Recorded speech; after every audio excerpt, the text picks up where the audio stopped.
What do you picture when you think of a drug user? It may surprise you that many people think of someone who has control over their actions and takes drugs because they want to. In fact, many of these people are fighting addiction and the threat of lifelong diseases. While drug users may have made bad decisions in the past to lead them to this point, many now are trying to quit. However, this is made very hard for various reasons, one major reason being stigma. Many drug users have been excluded by their family or friends, causing them to not have figures in their life who would be able to support them and encourage getting assistance. This is made no better by the general perspective that people have of addicts. Many people shun addicts, not thinking that they deserve respect or help. This puts addicts, who now need more help than ever, in a loop of self-indulgence with no guidance or assistance. Because of this, there are organizations that try to help them. However, nonprofit organizations relating to this issue receive very little assistance. Because of this, very little are made, and the ones that do have limited resources. This causes assistance to the addicts to be small. The few programs that do exist also struggle with the government, as people misunderstand their intentions. One prime example of this is shown when talking about HIV or hepatitis among drug addicts. When drug addicts reuse needles or other materials, they are sharing blood, which means that there is a high risk of contracting a disease. At the end of 2018, 186,000 people who inject drugs had HIV.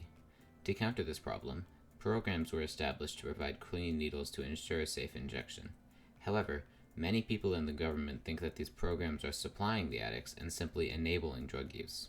To understand this problem, one must think differently. The programs do not supply actual drugs, and without the needles provided, the addicts would get needles from other places, which may be dangerous. They also may reuse needles, which, as I said before, can cause dangerous diseases that otherwise would not be contracted.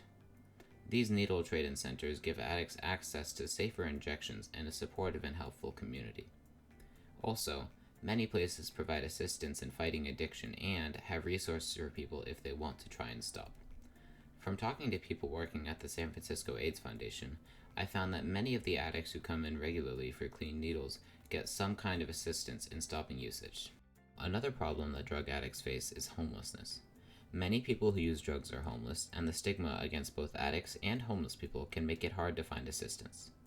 For many addicts, the only important thing is getting their next dose. This causes them to go to extreme lengths to get it.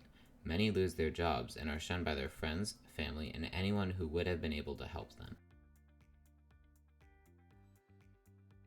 Finally, there are some dangers that addicts can face from simply injecting drugs. One example is withdrawal. Withdrawal from fentanyl, a common drug that also can spread HIV, is dangerous.